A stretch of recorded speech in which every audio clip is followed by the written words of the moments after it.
महाकुंभ, जिसमें पूरी दुनिया देखेगी, पूरा विश्व देखेगा महिला नागा साधु की महाताकत को। देखिए, महाकुंभ में एक बार फिर महिला नागा साधु दुनिया के सामने आएंगी। मगर क्या आप ये जानते हैं कि महिलाएं नागा साधु आखिर कैसे बनती हैं? इनकी महिमा क्या है? इनकी महाताकत क्या है? क्योंकि नागा साधुओं को तो आपने कई बार देखा होगा, लेकिन क्या आपने कभी किसी महिला नागा साधु को देखा है? बहुत से लोगों का जवाब इसमें होगा नहीं। लेकिन इनकी महाताकत से आज हम आपको रूबरू करवाएंगे, क्योंकि महिला नागा साधु लोगों के सामने दरअसल बेहद कम आती हैं। आमतौर पर उन्हें महाकुंभ के दौरान ही देखा जा सकता है। आखिर ऐसा क्यों है? किस लिए है? इसके पीछे की वजह क्या है? यह आपको जरूर बताएंगे। ये भी बताएंगे कि महिला नागा साधु आखिर रहती कहां पर हैं, क्यों वो दिखाई नहीं देती, लेकिन महाकुंभ उनके बिना अब अधूरा नजर आता है। महिला नागा साधु का पता जानने से पहले यह जान लेना बेहद जरूरी है कि आखिर महिलाएं नागा साधु बनती कैसे हैं। क्या हर कोई महिला नागा साधु बन सकती है? क्या अगर ईश्वर के प्रति, भगवान के प्रति एक आस्था जग जाए तो यूं ही नागा साधु बना जा सकता है? ये प्रक्रिया बहुत मुश्किल होती है और हैरान करने वाली होती है। तो आइए आपको बताते हैं चरणबद्ध तरीके से कि आखिर महिला नागा साधु कैसे बना जाता है। लेकिन उससे पहले कुछ और तथ्यों के बारे में भी यहां पर जान लेते हैं। देखिए, जिस तरह से पुरुष नागा साधु होते हैं ना, ठीक उसी तरह से महिला नागा साधु भी होती हैं। पुरुषों की तरह महिलाएं भी नागा साधु बनती हैं। महिला नागा साधु बनना बिल्कुल आसान नहीं होता। कहा जाता है कि महिला नागा साधु बनने की जो राह होती है वो बेहद कठिन होती है। महिलाओं के नागा साधु बनने की प्रक्रिया बहुत मुश्किल होती है। जितना सरल ये आपको लग सकता है, उससे कई गुना एक प्रक्रिया है जिसका सामना महिलाओं को नागा साधु बनने के लिए करना ही होता है। ये बहुत कठिन, बहुत मुश्किल राह होती है। जो इसे पार कर लेता है वही महिला नागा साधु बन पाता है। महिला नागा साधु बेहद मुश्किल, कठिन तप करती हैं। महिला नागा साधु का सारा जीवन ईश्वर के लिए, परमात्मा के लिए, भगवान के लिए समर्पित हो जाता है। देखिए, महिला नागा साधु बाहरी दुनिया में बहुत ही कम दिखाई देती हैं। महिला नागा साधु दरअसल जंगलों और अखाड़ों में रहती हैं। ये सुनने में आपको अटपटा लग रहा होगा, लेकिन हकीकत यही है। ये कई सालों तक कठिन तपस्या करती है, कठिन तप में डूबी रहती हैं। सनातन धर्म में, हिंदू धर्म में पुरुषों की तरह ही महिलाएं भी नागा साधु बनती हैं, इसमें कोई दो राय नहीं। अगर कोई महिला नागा साधु बनना चाहती है, उसकी अंतरात्मा ये कहती है कि वो नागा साधु बनना चाहती है, तो सबसे पहले बेहद कड़े नियमों का पालन उसे कड़े तरीके से करना ही होता है। यहां तक कि उन्हें भी सांसारिक मोह माया जो है उसका त्याग करना पड़ता है। और किन नियमों का पालन करना पड़ता है? देखिए, ये वो नियम है जो हर एक महिला नागा साधु को करना पड़ता है। किसी महिला के मन में अगर नागा साधु बनने की इच्छा प्रज्वलित होती है, उसे लगता है कि वो भी नागा साधु बनना चाहती है, तो उसके लिए पहले 6 से 12 वर्ष तक ब्रह्मचर्य का पालन करना होता है। यह आवश्यक माना जाता है। जो महिला ऐसा करने में सफलता प्राप्त कर लेती है, कामयाब हो जाती है, अपने मन पर काबू पा लेती है, अपनी काम वासना पर पूरी तरह से काबू पा लेती है, तो उसे गुरुओं की ओर से नागा साधु बनने की अनुमति मिल जाती है। जो महिला नागा साधु बनती है, उसके पिछले जीवन के बारे में पूरी जानकारी ली जाती है। ऐसा नहीं है कि अगर किसी के मन में नागा साधु बनने की इच्छा जागी है तो उसका जीवन कैसे रहा है, अब तक उसकी परवरिश कैसे हुई है, उसके जीवन में उसके पारिवारिक तौर पर क्या कुछ जानकारी है, वो सब पूरी तरह से जुटाई जाती है। साथ ही जो महिला नागा साधु बनती है ना, उसे अपने गुरुओं को अपनी योग्यता का विश्वास दिलाना पड़ता है। दरअसल नागा एक तरह की पदवी होती है। वैष्णव, शैव और उदासीन अखाड़े नागा साधुओं की होते हैं। अखाड़ों के बारे में हमने आपको पहले भी जानकारी दी है, आगे भी जानकारी देंगे, लेकिन एक बार फिर बता देते हैं। वैष्णव, शैव और उदासीन अखाड़े नागा साधुओं के ही होते हैं। और इतना ही नहीं, एक और खास बात, अपना ही पिंडदान जीते जी करना होता है। महिला नागा साधु तभी बन पाती हैं। पहले अपना उन्हें सिर मुंडवा दिया जाता है, यानी कि पहला जो होता है सबसे पहले उनके बालों को कटवा दिया जाता है, क्योंकि कहते हैं ना कि एक महिला का सबसे बड़ा आभूषण उसके बाल होते हैं, इसलिए सबसे पहले इस मोह को त्यागा जाता है। नागा साधु बनने का सबसे अहम पड़ाव है पिंडदान करना। महिला नागा साधु बनने के लिए जीते जी महिला को अपना पिंडदान करा दिया जाता है, यानी कि उसे हर तरह के मोह से दूर रहना पड़ता है। पिंडदान के बाद महिला को उस जीवन से पूरी तरह से मुक्ति मिल जाती है और उसके बाद ही महिला नागा साधु ये स्वीकार करती है कि अब से वो आध्यात्म के सफर पर निकल पड़ी है। अब से उसका पूरा जीवन जो है वो परमात्मा के चरणों में ही रहेगा। वो परमात्मा के लिए ही जिएगी और परमात्मा में ही लीन हो जाएगी। अब उसका सारा जीवन उस ईश्वरीय शक्ति को समर्पित होता है। अब महिला नागा साधु को लेकर कुछ और भी सवाल है, क्योंकि दरअसल नागा साधु जो होते हैं वो नग्न होते हैं, लेकिन महिला नागा साधु गेरुआ वस्त्र पहनती हैं। पुरुष नागा साधु तो नग्न में रहते हैं, लेकिन महिला नागा साधुओं को गेरुआ वस्त्र धारण करने की इजाजत होती है। लेकिन वो वस्त्र ध्यान से कहीं से भी सिला नहीं होता, यानी कि इसमें भी नियमों का पालन होता है।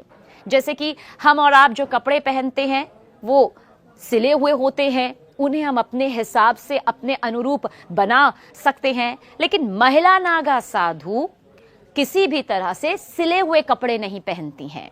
और महिला साधुओं के माथे में, यानी कि महिला नागा साधुओं के माथे पर एक तिलक होता है और वो भी अपने पूरे शरीर पर भस्म लगाती हैं, जैसा कि नागा साधु करते हैं, बिल्कुल वैसे ही। लेकिन जगह पर, अलग जगह पर उनका जो विशेष स्नान होता है वो किया जाता है। महिला नागा साधु बेहद सादा जीवन जीती हैं, साथ ही साथ एक लंबा और बगैर सिला गेरुआ वस्त्र पहनती है, जैसा हमने आपको पहले भी बताया। और इसके साथ ही उनके माथे पर तिलक भी होता है, पूरे शरीर पर भस्म होता है। और इतना भी बता दिए, नागा साधु, चाहे वो महिला नागा साधु हो या पुरुष नागा साधु हो, वो किसी भी दूसरे व्यक्ति के समक्ष अपना सिर कभी नहीं झुकाते और ना ही किसी की निंदा करते हैं, लेकिन उनका सिर आशीर्वाद लेने के लिए केवल वरिष्ठ सन्यासियों के समक्ष ही झुकता है। इन सभी का पालन एक नागा साधु को आजीवन करना होता है, यानी कि जब तक वो इस मनुष्य जीवन में है उसका पालन उसे अपने अंतिम सांस तक करना होगा। देखिए, महिला नागा साधुओं को लेकर बहुत सारी बातें सामने आई हैं, जैसे उनके विशेष स्नान को लेकर भी सामने बातें आती हैं। तो हमने आपको बताया कि उनके स्नान की अलग से व्यवस्था यहाँ पर की जाती है। बहुत सादा जीवन उनका होता है। आपको ये भी बता दें कि अगर पूरे भारत का जिक्र करें तो नागा साधुओं की जो संख्या है वो 5 लाख से ज्यादा है। और इतना भी बता दें कि नागा साधु अगर कोई है तो 24 घंटे में सिर्फ एक बार ही भोजन ग्रहण करते हैं। वो अपने भोजन में कंदमूल, जड़ी बूटी, फूल, फल, पत्तियां ये सब खाते हैं। साधु संत को ईश्वर के सबसे निकट माना जाता है। कहा जाता है कि अगर ईश्वर के निकट पहुंचना है तो एक सच्चे साधु संत को देख लीजिए। सन्यासी अपने पूरे सांसारिक जीवन का त्याग कर देता है, अपना संपूर्ण वक्त उस परमात्मा के नाम कर देता है, उसका स्मरण करने में लगाता है। साधु संतों में नागा साधुओं की चर्चा देखिए जरूर की जाती है। सबसे खास बात तो यह है कि नागा साधुओं को लेकर जो एक कड़ा स्वरूप नजर आता है वो सिर्फ भक्ति का ही नजर नहीं आता है, बल्कि कड़ाके की ठंड में भी वो कपड़े नहीं पहनते हैं, नग्न अवस्था में रहते हैं। ये उनकी वो तपस्या है जिसके जरिए उन्हें ये ताकत मिलती है, ये शक्ति मिलती है। शरीर पर धुनी भस्म लगाकर वो घूमते हैं। अच्छा, नागा का मतलब भी नग्न है। नागा सन्यासी अपना पूरा जीवन नग्न अवस्था में ही रहते हैं। नागा सन्यासी बनने की प्रक्रिया हमने आपको बताई कि कितनी लंबी है, कठिन है। और अखाड़ों के जरिए नागा सन्यासी यहाँ पर बनाए जाते हैं, यानी कि नागा सन्यासी बनने के लिए अखाड़ों की मान्यता चाहिए होती है। ऐसा नहीं है कि नागा सन्यासी अपने आप कठिन तपस्या करके गेरुआ वस्त्र पहनकर बन जाते हैं। हर अखाड़े की अपनी मान्यता होती है, हर अखाड़े की अपनी परंपरा होती है, और उसी परंपरा के तहत, उसी नियमों के तहत उनको दीक्षा दी जाती है। कई अखाड़ों में तो नागा साधुओं को भुट्टो के नाम से भी बुलाया जाता है। लेकिन अब प्रचलन में नागा साधु ही है। कितना जटिल इनका जीवन होता है, और वही जटिलता जो होती है एक तपस्वी के चेहरे पर नजर भी आती है। इनका युद्ध कौशल गजब का माना जाता है, और यही वजह है कि ये महाकुंभ की रौनक बन जाते हैं, महाकुंभ की शान बन जाते हैं। बताया जाता है कि किसी भी इंसान को नागा साधु बनने के लिए 12 साल का लंबा समय लगता है। नागा साधु बनने के बाद वो गांव या शहर की भीड़ भाड़ भरी जिंदगी को त्याग देते हैं। यानी कि जो भीड़ भाड़ और से भरी जिंदगी हम देखते हैं रोजमर्रा की, उसे पूरी तरह से त्याग देते हैं और अपने रहने के लिए पहाड़ों पर, जंगलों में चले जाते हैं। उनका ठिकाना उस जगह पर होता है जहां कोई आता जाता नहीं है। नागा साधु बनने की प्रक्रिया का हम जिक्र कर रहे हैं तो इसमें यह भी बता दें कि जो शुरुआत के 6 साल होते हैं वो बहुत महत्वपूर्ण होते हैं, क्योंकि इस दौरान वो नागा साधु बनने के लिए जरूरी जानकारी हासिल करते हैं, और इस अवधि में वो सिर्फ लंगोट पहनते हैं। वो कुंभ मेले में प्रण लेते हैं, जिसके बाद लंगोट को भी त्याग देते हैं और पूरा जीवन कपड़ा धारण नहीं करते, वस्त्र नहीं पहनते। नागा साधु बनने की प्रक्रिया की शुरुआत देखिए, सबसे पहले ब्रह्मचर्य की शिक्षा लेनी होती है, इसमें सफलता प्राप्त करनी होती है, और अगर इसमें सफलता प्राप्त हो जाती है तो महापुरुष दीक्षा दी जाती है, और इसके बाद यज्ञोपवीत होता है। क्या होता है ये? इस प्रक्रिया को किया जाता है और उसके बाद वो अपने परिवार का पिंडदान करते हैं, जिसे बिजवान भी कहा जाता है। देखिए, हम पिंडदान का जिक्र इसलिए कर रहे हैं क्योंकि ये नागा साधु को, चाहे वो पुरुष हो या महिला हो, ये करना ही होता है। वैसे कुछ जानकारी ये भी देते हैं कि 17 पिंडदान होते हैं, जिनमें से 16 अपने परिजनों का और 17वां खुद का पिंडदान होता है। यानी कि सबका पिंडदान उन्हें जीते जी करना होता है। 17 पिंडदान, जिनमें से 16 अपने परिजनों का, 17वां खुद का पिंडदान होता है। अपना पिंडदान करने के बाद वो अपने आप को मृत समान घोषित करते हैं, जिसके बाद उनके पूर्व जन्म को समाप्त माना जाता है। पिंडदान के बाद वो जनेऊ गोत्र समेत उनके पूर्व जन्म की सारी निशानियां मिटा दी जाती हैं। वैसे कई बार लोग बहुत ज्यादा यहाँ पर असमंजस की स्थिति में पड़ जाते हैं। उन्हें लगता है कि नागा साधु, अघोरी, ये क्या अमूमन एक जैसे हैं? तो देखिए, वैसे तो हम महिला नागा साधु का जिक्र कर रहे हैं, लेकिन ये जानकारी भी आप तक पहुंचाते हैं। देखिए, अघोरी जहां तंत्र साधना करते हैं, एकांत में रहते हैं, तो वही नागा साधु मंत्र साधना और योग करते हैं। समझिए, अघोरी तंत्र साधना करते हैं, वहीं पर नागा साधु जो हैं वो मंत्र साधना करते हैं, योग करते हैं, और सामाजिक स्तर पर नागा साधु काफी सक्रिय रहते हैं। वो धर्म की रक्षा के लिए प्रतिबद्ध रहते हैं और समय आने पर युद्ध तक के लिए तैयार हो जाते हैं। इन्हें युद्ध कला में पारंगत माना जाता है। अखाड़ों का जिक्र हमने किया तो इस समय 13 प्रमुख अखाड़े हैं, जिनमें प्रत्येक में शीर्ष महंत आसीन होते हैं। इनमें 7 वैष्णव सन्यासी, 3 बैरागी वैष्णव और 3 उदासीन सांप्रदाय के हैं। शैव सन्यासी संप्रदाय के 7 अखाड़े हैं। संतों के 13 अखाड़ों में 7 अखाड़े ही नागा साधु बनाते हैं। हमने इसलिए अखाड़ों का जिक्र किया कि संतों के 13 अखाड़ों में 7 अखाड़े ही नागा साधु बनाते हैं। अब ये कौन से हैं? ये हैं जूना, महानिर्वाणी, निरंजनी, अटल, अग्नि, आनंद और आह्वान अखाड़ा। देखिए, नागा साधु बनने की प्रक्रिया हमने आपको यहाँ पर बताई। नागा साधु का रहन सहन कैसा होता है ये भी आपको बताया। नागा साधु की तपस्या कैसी होती है इसकी भी जानकारी दी। लेकिन नागा साधु एक तरह से सैन्य पंथ है, यानी कि युद्ध करने वाला। सिर्फ तपस्या करने वाला तपस्वी ही नहीं, बल्कि युद्ध करने वाला, वक्त आने पर अपना युद्ध कौशल दिखाने वाला। और वो एक सैन्य रेजिमेंट की तरह बंटकर रहते हैं और अपने त्रिशूल, तलवार, शंख, चिलम से इस दर्जे को दर्शाते भी हैं। देखिए, नागा साधु जो हैं वो कुंभ महाकुंभ के अवसर पर ही दिखाई देते हैं। कुंभ मेले में नागा साधुओं को लेकर खास आकर्षण भी रहता है, और भारतीयों के साथ ही जो विदेशी श्रद्धालु आते हैं, विदेशी सैलानी आते हैं, इन्हें जानने की चाह उनमें भी उतनी ही नजर आती है। दिगंबर का मतलब आपको बताते हैं कैसे ये इससे कनेक्ट हो जाता है। दिगंबर का मतलब जो आकाश को ही अपना वस्त्र मानते हो, यानी जिन्हें लगता हो कि ये पूरा आकाश जो है ना वही उनका वस्त्र है, वही कपड़ा है, वही उनका शरण है। कपड़ों के नाम पर पूरे शरीर पर धुनी की राख लपेटे नागा साधु कुंभ मेले में विशेष स्नान के समय ही खुलकर सामने आते हैं और विशेष स्नान, जिसे शाही स्नान कहते हैं, समय समय पर अपनी मंडली के साथ आचार्य महामंडलेश्वर श्री महंत के रथों की अगुवाई करते हुए शाही स्नान कर पुण्य प्राप्त करते हैं। वैसे ये भी बता दें कि राजा भी नागा साधुओं का सहयोग लेते थे।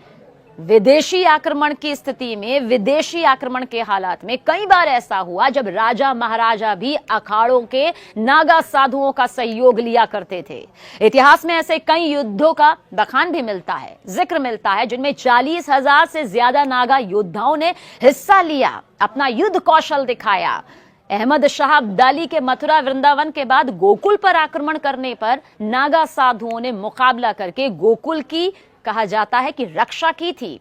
भारत की आजादी के बाद इन अखाड़ों ने अपना सैन्य चरित्र त्याग दिया, लेकिन अखाड़ों के प्रमुखों ने भारतीय संस्कृति और दर्शन के सनातनी मूल्यों का अध्ययन किया, अनुपालन किया और संयमित जीवन व्यतीत करने का आदेश दिया।